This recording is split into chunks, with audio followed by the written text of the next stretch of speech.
So you'll see me hit the record, or Heather did, so thank you, Heather.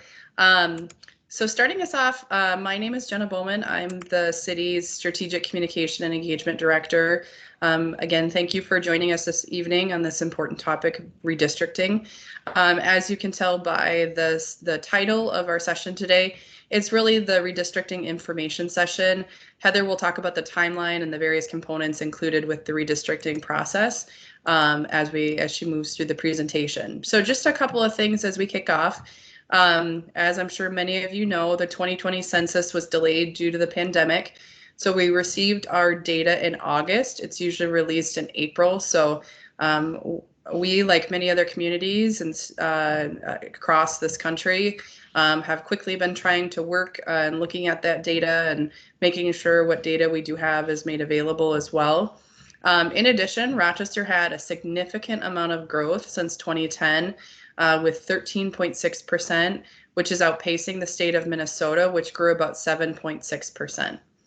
As a result, all ward boundaries will likely need to change to achieve roughly equal population sizes in each ward. And again, Heather will get into more details there as far as what that number per ward should be and other things as well. I want to introduce Heather, who will be leading us through the information this evening. So Heather Heyer is the management analyst for the city of Rochester and leading on the redistricting efforts. And wanted to note too, we are working closely and in partnership with Olmsted County as well. The city and county go through their own separate processes, but obviously it's always important for partnership and collaboration to occur. And then just the last thing here is our agenda. So what you can expect to step away with, hopefully, at the end of this is understanding what is redistricting, some information around Rochester and the Minnesota 2020 census, the redistricting requirements, so what is required throughout this process, reviewing the current Rochester ward maps, reviewing what's on the Rochester redistricting website. There's a lot of really helpful tips, maybe for yourself or for those family and friends who you think might be interested in learning more about redistricting and participating in this process. Some information on some upcoming events, and then again, we will have time for questions. But encourage you're welcome to place those questions in the chat as Heather moves through the presentation. And we will ensure that we get you out of here on time. So with that, Heather, I will turn it over to you. Thank you so much, Jenna. Good evening, everyone. All right, let's get started. I'm actually going to start with a video that Olmsted County created, and it's just a quick overview of redistricting. I'm going to press play here. In 2020, you likely participated in the U.S. Census survey. The U.S. Census is taken every 10 years and is an official count of people living in the U.S. It provides detailed information on things like race, geography, education, public health, and so much more. Now that the results for the 2020 census are in for Olmsted County and the city of Rochester, we can now begin the process of redistricting for our area. So what is redistricting and why should it matter to you? Redistricting is the redrawing of electoral district boundaries every 10 years to account for population shifts and growth over the previous decade. Redistricting impacts all levels of government, including the U.S. House of Representatives, the Minnesota State Legislature, local school boards, city councils, and county boards. The names you see on your August 9th primary ballot in 2022 could also be impacted because of the changes to district boundaries. The first step in the process in Minnesota is the state legislative districts. If the state legislature is unable to reach an agreement on redistricting by the deadlines outlined in the statute, a judicial panel appointed by the Minnesota Supreme Court steps in to redraw the lines. Over the next few months, you may hear about different opportunities to participate in the local redistricting process that follow the state, such as listening sessions with groups that make up our unique landscape, The Minnesota Office of the Secretary of State provides guidelines to local jurisdictions, which include the required deadlines. Not all districts will need to be redrawn. There is specific criteria that outline when that's necessary. March 29th, 2022 is the deadline for redistricting municipal precincts and wards where it's appropriate. And April 26, 2022 is the deadline for all other districts to be completed. That includes county commissioner districts, school board member districts, and soil and water conservation districts where appropriate. Following redistricting, the election process can begin with candidate filing and primary election dates, which also follows a schedule determined by state statute. We want you to be informed about the redistricting process. A free redistricting toolkit can be found at several area locations, like the Rochester Public Library. That free toolkit, along with other information regarding redistricting, can also be found on the City of Rochester and Olmsted County websites. Big kudos to our partners over at the county for creating the wonderful video, which is also a great precursor and to the topic of redistricting. I'm actually going to shift now to our timeline to talk about this a little bit, and then I'll go into some definitions and things. So as you can see right now, we're in November, and we will be launching. So we're in an information session right now, but we will be doing listening sessions over the coming weeks. Some of those will be in partnership with the county, and the schedule should be getting released for that pretty soon, but we will have some as well about the Rochester redistricting principles, which are getting introduced next week at a city council study session, and I will talk about that in a little bit as well. So in December, we are hopeful that we'll be adopting our redistricting principles at that time. January is when we'll be summarizing themes that we've heard through our listening sessions with the county, and we'll share those results. February, as the video mentioned, is when we expect the legislative districts to be finalized. And again, if the legislature doesn't meet their deadline, which they haven't done in 4 decades, we would expect the judicial branch to release their maps, hopefully by the end of February, because as you can see, we have a very short turnaround. We have hopefully 4 weeks then to have our own process to redraw those maps, get input, and then finalize the maps and share them with the state. So once we have our deadline, then the county kicks off and they get started with drawing their maps for the county commissioner districts, and those are due at the end of April. So pretty short window of time where we actually get to work on those. So let's talk about what a precinct is. Precincts are the basic geographic area used for elections. Ballots are created and results are reported at this level, and political parties are utilizing precinct information for organizing and outreach efforts as well. So on this little tiny map you can see on the screen, this is a map of Rochester, and I'm gonna animate the screen one more time so you can see these red circles around the tiny numbers that I can barely read. That's just highlighting that these are precincts and they fall within a ward. Now, wards are unique in Minnesota. There are only about 70 cities out of the 850 in Minnesota that utilize wards. And again, 8 out of the 10 largest cities in the state also utilize wards. So most states, or rather most municipalities in the state, are electing their council members at large, so they don't have to represent a certain area. However, in Rochester, we have 6 wards. And then you can see I have a note here at the bottom as well, because we know we have 7 members of council. That 7th member is elected at large and serves as the council president.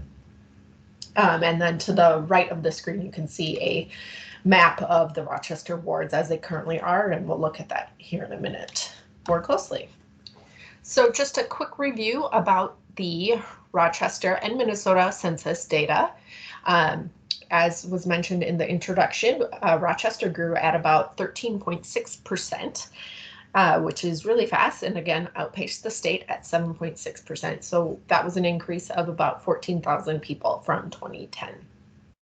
Now what that means, if you take that total population number and divide it by the number 6 and round up slightly, that means our ideal ward size to have equal population is 20,233 people, which is very specific. And then you can see in the rest of this table, we just have the Minnesota population, what the ideal congressional district size is, down to the Minnesota Senate and House sizes. So there's a lot of growth in this state. And so all of those districts will be growing in population. Now there are some federal and state requirements as well as charter requirements that are necessary for redistricting, and that is the federal level requirements for equality in size, and they must not be drawn with either the purpose or effect of abridging the right of any citizen to vote on account of race, ethnicity, or membership in a language minority group, and otherwise must comply with the 14th and 15th Amendments as well as the Voting Rights Act. And then there are state requirements for convenient and contiguous territory and compactness. And the charter requires that there are 6.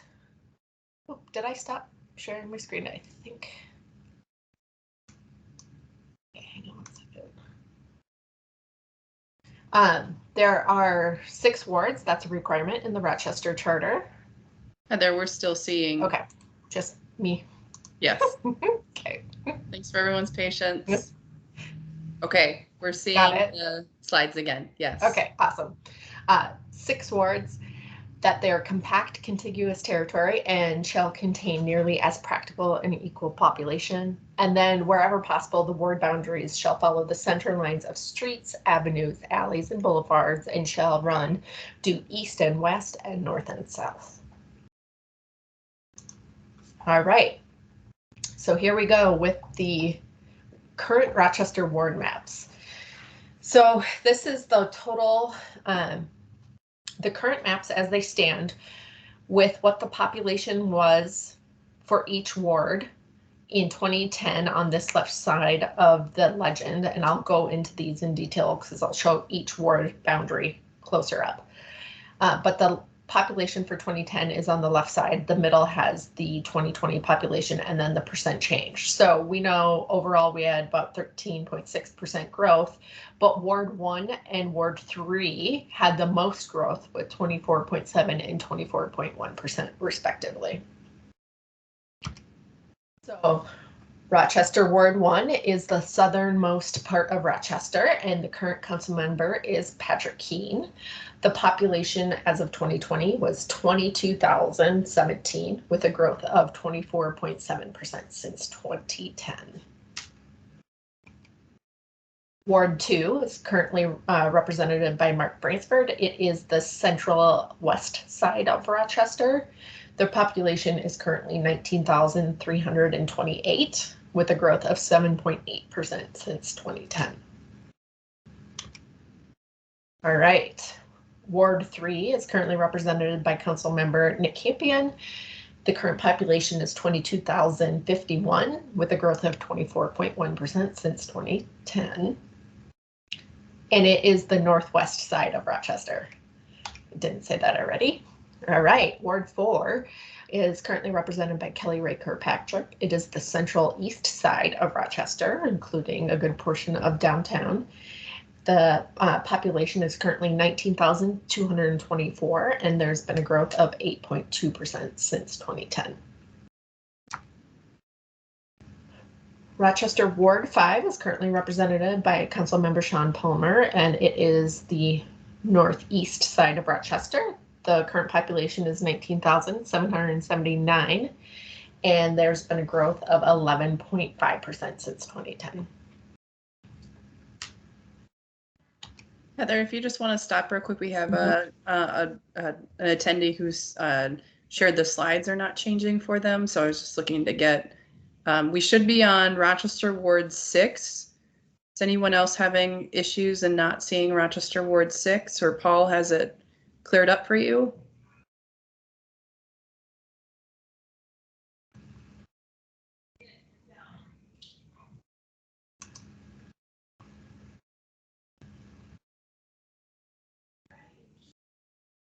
Okay, great. Looks like Paul is also seeing Rochester Ward 6. So Heather, we can get started again. Thank you. All right, yeah.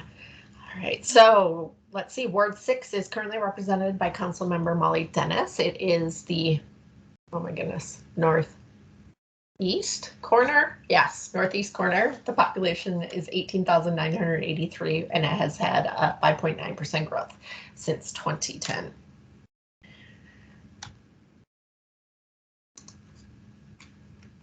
So I'm actually going to come back here to our table to remind you that our ideal population size here is 20,233. So if you go through these maps, which are also available for download on our website, you can see that the population will need to shift by about 2,000 in Ward 1, for example, and following some of those charter requirements with northwest, east, south boundaries, we would likely need to shift some of these boundaries to the south in Ward 1 to reduce the population to get it to closer to 20,233.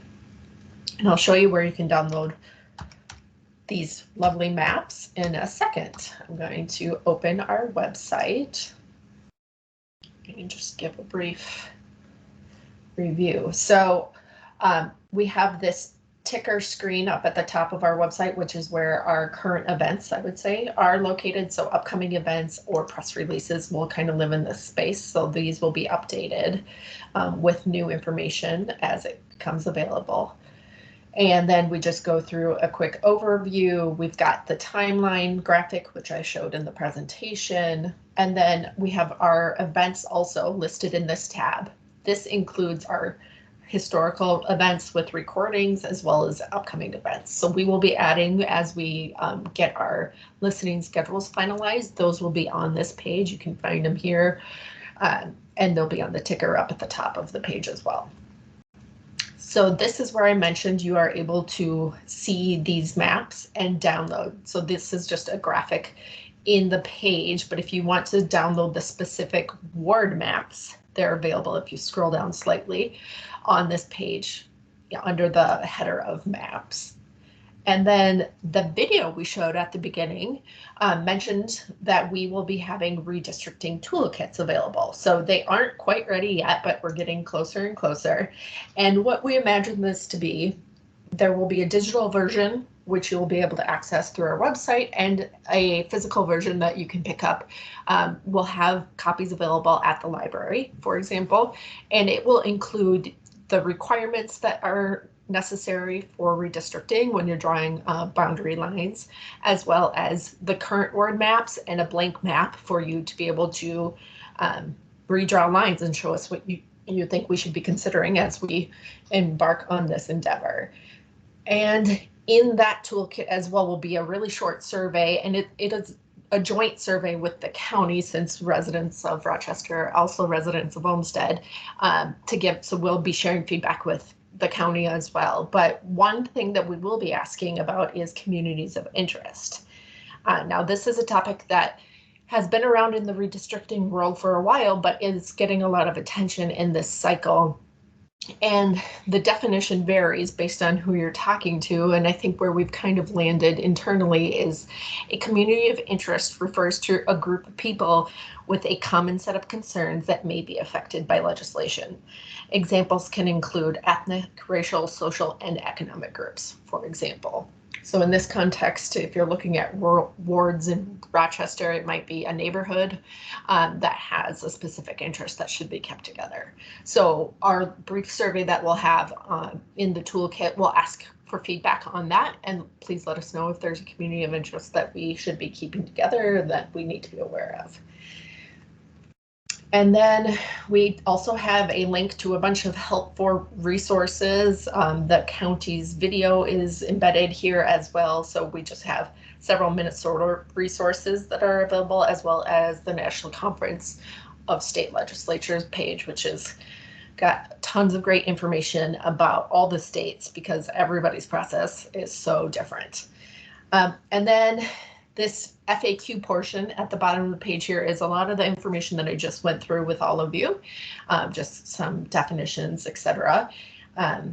And again, if you have contact information, you can click this link down here and that will send an email directly to me. And then we will have another web page that will likely be launching next week along with our toolkit that will have some interactive mapping features. So that will be coming next week as well.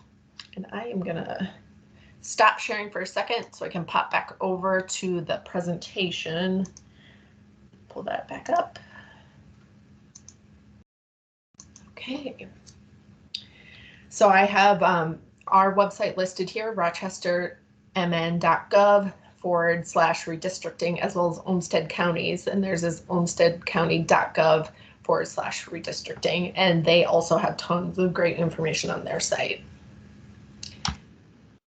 I mentioned briefly at the beginning here that next Monday we will be having a study session with City Council about redistricting. We will be introducing our redistricting principles and policies for consideration by council, and then we will have some listening sessions about those items following that meeting as well. So we'll be looking for council feedback and then community feedback as well before we bring it back to council for adoption in December. And so there's information here on how you can join the Zoom meeting for the study session on Monday. It's at 3:30 p.m. I think rapid transit is a topic that goes on right before us, so we should be about 30 minutes into the meeting, so roughly 4 o'clock. And with that, I will turn it over to any questions we may have. Thank you, Heather. And just as a reminder, you can either enter in questions through the chat or use the raise your hand and we can call on folks and move through. So it looks like Walt has a question here.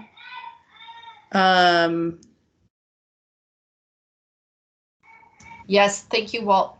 Walt's question is, when we met with the league earlier this year, they had asked for us to use Zoom for our listening sessions, and I believe that is still the plan. Since we're in an information session here today, we chose to use Teams. That's a platform, another platform that the city utilizes, but I believe for our future listening sessions, we will be utilizing a Zoom account.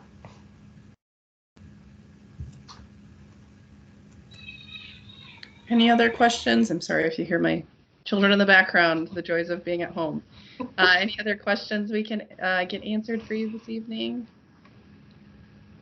Again, encourage you to check out the links. I did put them right into the chat, so hopefully you've been able to click directly on them or have saved them for future to use them in the future. It looks like Ivan, you have a question for us? Yeah, I missed part of that, but so do the precincts get redrawn too? Yes, they will get redrawn, and there's a possibility that each ward will likely add a precinct as well. Okay. And how many people are typically in a precinct? There isn't a requirement actually at that level. The state's recommendation is that you keep it around 1,500, and that's really administratively, it gets a little difficult if you get too much bigger than that. Okay. And then is there a voting place in each precinct? Is that how it works? Yes, kind of. Some are combined for ease of scheduling purposes, whatnot, and they have the space. So if we have a big enough location that can host multiple precincts in one spot, we will do that. Okay, and that can change over time. Correct. Okay, good. Okay, thank you. You're welcome. Great.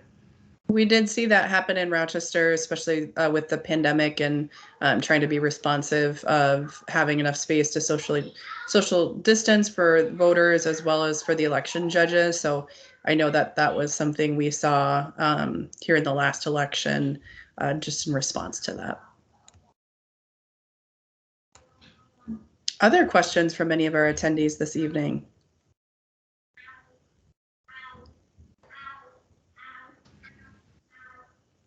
Okay, well, if there are no other, oh, Paul, looks like you have a question.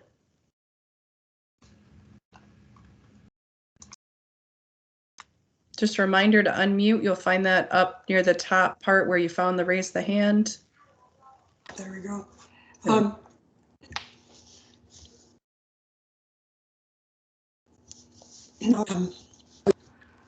So the precincts are supposed to be 1,500 people, and the ward ideal ward size is 20,000, 23, 20, 233. Anyway, how will you, well, how much will the location of where the current council member lives be taken into account when doing the redistricting of Ward 1 and Ward 3, especially since they grew so much? That is not currently something that is outlined in our charter, and will likely be in the policy that we present next week. So I can't speak on it right now, but if you tune into our study session next week, the redistricting policy that we will look to get feedback on will likely address that more specifically. It's a great question, thank you. Pardon? I have a really poor connection, so sorry about that. I will also type the response, but I will just repeat one more time. So our current charter doesn't is pretty silent on that subject about considering where current council members sit. So that is something that will be included in the policy that gets introduced at the study session next week. So I can't speak to it necessarily right now, but as that gets introduced and we incorporate feedback from the public, that will be a conversation we have beginning next week. Okay, thank you. You're welcome. Great question.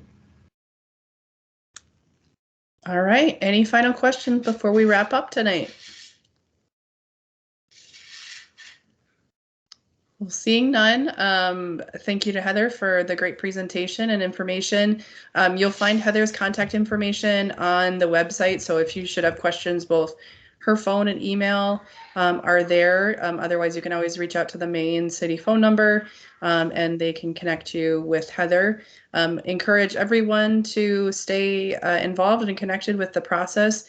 It is a lengthier timeline with some faster steps and some slower steps, just how the process goes. But again, I encourage you to reach out any questions as we move through, and also just ask for your help and sharing this information with your friends and family members. And you can find that at the quick rochestermn.gov/redistricting. So thank you, everyone. Have a wonderful evening. Thank you. Thank you. Thank you.